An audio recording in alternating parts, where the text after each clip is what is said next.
Hello students, this is Ajad Singh and you are again welcome to my YouTube channel.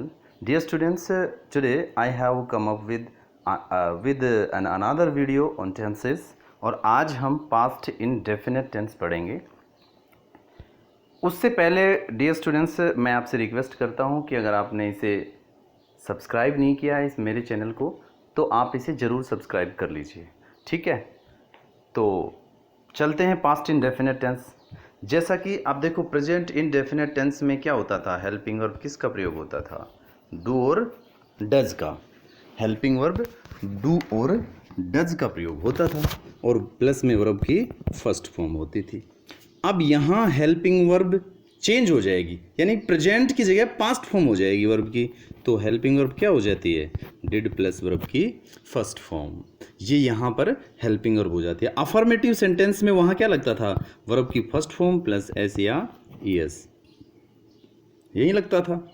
लेकिन अब क्या लगने लग गया है, अब लगेगा वर्ब की सेकेंड फॉर्म, क्योंकि वर्ब यानी प्रेजेंट फॉर्म और पास्ट फॉर्म अलग होती है। पास्ट फॉर्म ही यूज होती है पास्ट इंडेफिनिट टेंस में, ठीक है। तो देख लेते हैं स्ट्रक्चर्स इसमें। हेल्पिंग वर्ब आपको पता लग गया है कि डिड और वर्ब की फर्स्ट फॉर्म का प्रयोग होता है, लेकिन अफर्मेटिव सेंटेंस में सब्जेक्ट प्लस वर्ब की सेकंड फॉर्म प्लस ऑब्जेक्ट का यूज होता है।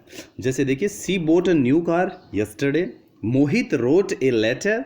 नेगेटिव सेंटेंस देख लीजिए, subject plus did plus not plus verb first plus object. Negative में क्या होता है, हेल्पिंग वर्ब के साथ नोट लग जाता है। जैसे she did not complete her homework, उसने अपना काम पूरा नहीं किया। I did not apply for leave, तो ये किसके एग्जाम्पल हैं, ये नेगेटिव सेंटेंस के। इंटेरोगेटिव सेंटेंस में जैसा कि आप पहले से ही पढ़ते आ रहे हैं, इंटेरोगेटिव सेंटेंस में क्या होती है, हेल्पिंग वर्ब जो है वो क्या हो जाती है, हेल्पिंग वर्ब जो है वो पहले लग जाती है। जैसे did plus subject plus verb first plus object और फिर क्वेश्चन मार्क। क्वेश्चन मार्क जो है इंटेरोगेटिव सेंटेंस की एक पहचान होती है डियर स्टूडेंट्स, आप ये लगाना ना भूलें। जैसे did she help you in your homework, तो इसमें देखो सेम स्ट्रक्चर से आप इसको अच्छे से चेक कर सकते हैं। पीछे हम इसी तरीके से पढ़ते आ रहे हैं, इसलिए मैं ज़्यादा समय नहीं ले रहा हूँ इनमें। Did Anup show you his book, interrogative negative sentence में चलते हैं। इंटेरोगेटिव नेगेटिव में आप did plus subject plus not, not हमेशा तीसरे नंबर पे आता है, plus verb first plus object और फिर क्वेश्चन मार्क। जैसे did you not love your school, did I not help my friend. तो ये थे आपके स्ट्रक्चर्स। अब आपके ये जो यूजेस हैं इस पास्ट इंडेफिनिट टेंस के, इन्हें देखेंगे। तो प्रेजेंट पास्ट इंडेफिनिट टेंस कहाँ यूज होता है, यानी कि to express actions that ended in the past with reference to the time of speaking, यानी बोलने के समय के संदर्भ में उस एक्शन को शो करने के लिए जो पास्ट में ही घटित हुआ हो, पास्ट में कोई काम हो गया हो। जैसे कि देखिए एग्जांपल्स देख लीजिए इसमें, I met him in the market. अब आप जब कह रहे हैं वो बाद की बात है, यानी कि आप उससे बहुत पहले मिल गए थे, यानी फिर आप किसी को बता रहे हैं कि मैं उससे मार्केट में मिला। An accident took place in front of her house, हमारे घर के सामने एक दुर्घटना घटी। I studied in this college, आप कहीं जा रहे हो, कहीं मैं इस कॉलेज में पढ़ता था, ठीक है ना। तो पास्ट यानी बोलने के समय के संदर्भ में कोई घटना पास्ट में हुई हो तो उसको हम पास्ट इंडेफिनिट टेंस में एक्सप्रेस करते हैं। दूसरा रूल देखिए, टू एक्सप्रेस पास्ट हैबिट और रेगुलर एक्शन, मतलब कोई भूतकाल की आदत हो, कोई पास्ट हैबिट दी हुई हो। देखो मॉडल्स में भी हम वुड में भी और यूज्ड टू में भी पास्ट हैबिट को शो कर सकते हैं, लेकिन टेंस में हम किस में करते हैं, पास्ट इंडेफिनिट टेंस में। जैसे गांधी जी नेवर टोल्ड ए लाई, गांधी जी कभी झूठ नहीं बोलते थे। ही ऑफन केम ऑन फुट, मतलब वो हमेशा पैदल आया करता था, ये उसकी आदत थी, ये रेगुलर एक्शन था उसका। I went out for a walk daily in the morning last year, तो ये सारे किसके एग्जाम्पल हैं, पास्ट हैबिट या फिर रेगुलर एक्शन। एक्शन पास्ट यानी हैबिट क्या होती है, हैबिट क्या होती है जो आप रेगुलरली करते हैं, और ये पास्ट हैबिट क्या हो गई, जो पास्ट में आपकी आदत थी, ठीक है। तो आगे देखिए, to express an action which occupied a period of time in the past which is now ended and which is now ended. कहता है कि इस टेंस का प्रयोग उस एक्शन को व्यक्त करने के लिए होता है जो कि पास्ट में कुछ समय चला हो, थोड़े समय चला, यानी कि पास्ट में कुछ समय चला लेकिन अब खत्म हो गया हो, तो उसको भी हम पास्ट इंडेफिनिट टेंस में शो करते हैं। जैसे we lived in this house for 10 years, हम इस घर में 10 साल रहे, मतलब अब नहीं रह रहे हैं, मतलब अब नहीं रह रहे हैं आप। जैसे I stayed at the green hotel for 2 months, यानी कि 2 महीने ही ठहरे आप वहाँ ग्रीन होटल में, यानी इससे ज़्यादा नहीं, यानी आप वहाँ नहीं ठहर रहे हैं। तो यानी कि पास्ट में आप, यानी कि किसी समय पास्ट में घटित हुए कार्य को शो करने के लिए जो कि अब नहीं है, थोड़े समय चला हो, कुछ समय चला हो, समय दिया हुआ मिलेगा आपको कि इतने समय हमने ये किया वहाँ पर, ठीक है। अगला देखिए, to express 2 actions taking place at the same time, यानी उन 2 एक्शंस को शो करने के लिए जो कि एक ही साथ घटित हो रहे हो, एक साथ होने वाले 2 एक्शंस के लिए। जैसे while I sipped coffee I revise my lesson, कहता है कि मैंने अपने कॉफी पीते पीते, कॉफी की चुस्कियां लेते लेते मैंने अपने लेसन्स दोहराए। वाइल शीला सेंग अनीता डांस, शीला ने गाया जबकि अनीता ने नाचा। तो दोनों एक्शन साथ साथ हो रहे हैं ना, तो उन दोनों एक्शंस को जो साथ साथ हुए हो पास्ट के अंदर, उनको हम किस में शो करेंगे, पास्ट इंडेफिनिट टेंस के अंदर। To express to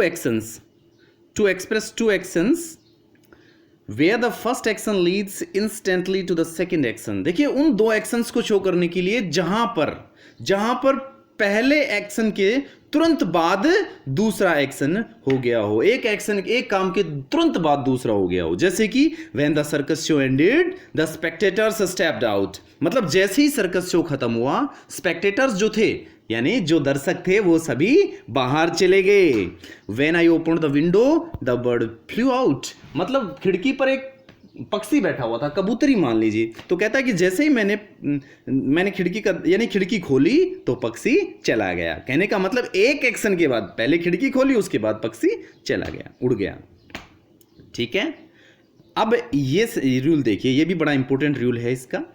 if reference is to 2 activities completed in the past, कहता है कि भाई अगर उन 2 एक्शंस का जिक्र हो, 2 काम पास्ट में पूरे हुए हों, ठीक है, 2 काम घटित हुए हों, 1 activity having been completed earlier than the other, मतलब एक जो काम है वो दूसरे काम से पहले हुआ है। जो पहले हुआ है उसके लिए तो हम पास्ट परफेक्ट टेंस का यूज करते हैं, और जो बाद में हुआ है उसके लिए हम पास्ट इंडेफिनिट टेंस का प्रयोग करते हैं। लेकिन हम अभी पास्ट इंडेफिनिट टेंस कर रहे हैं, पास्ट परफेक्ट को नहीं पढ़ रहे हैं, तो इसलिए हम इसमें सिर्फ और सिर्फ पास्ट इंडेफिनिट को ही देखेंगे।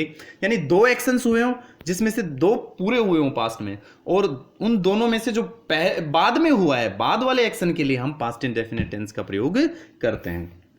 ऐसे में एक तरीका भी था कि यानी बिफोर और आफ्टर वाला, यानी बिफोर जैसा क्या अर्थ होता है, बिफोर यानी से पहले, यानी जो पहले एक्शन खत्म हुआ है, आफ्टर मतलब के बाद, यानी बिफोर से पहले हैड प्लस वर्ब की थर्ड फॉर्म, बाद में आपका पास्ट इंडेफिनिट टेंस, और आफ्टर के बाद पास्ट परफेक्ट टेंस, आफ्टर से पहले पास्ट इंडेफिनिट टेंस, ऐसे भी होता है। लेकिन जरूरी नहीं कि हर सेंटेंस में आफ्टर या बिफोर ही आए, यानी कि उन 2 एक्शंस के लिए जो पास्ट में पूरे हुए हों, जो पहला है उसके लिए पास्ट परफेक्ट, जो बाद वाला है उसके लिए बाद में पूरा हुआ है उसके लिए पास्ट इंडेफिनिट टेंस। जैसे कि the doctor arrived after the patient had died, यानी कि डॉक्टर पेशेंट मरने के बाद पहुंचा, मतलब डॉक्टर पहुंचा जब पेशेंट मर चुका था, मतलब पहुंचने के बाद, मरने के बाद, पेशेंट मरने के बाद, मरीज के मरने के बाद डॉक्टर पहुंचा। तो बाद में क्या हुआ, डॉक्टर आया, डॉक्टर बाद में तो आया। तो बाद वाले एक्शन के लिए जो बाद में घटित हुआ है उसके लिए हम पास्ट इंडेफिनिट, तो देख सकते हैं द डॉक्टर अराइव्ड दिया हुआ है इसमें।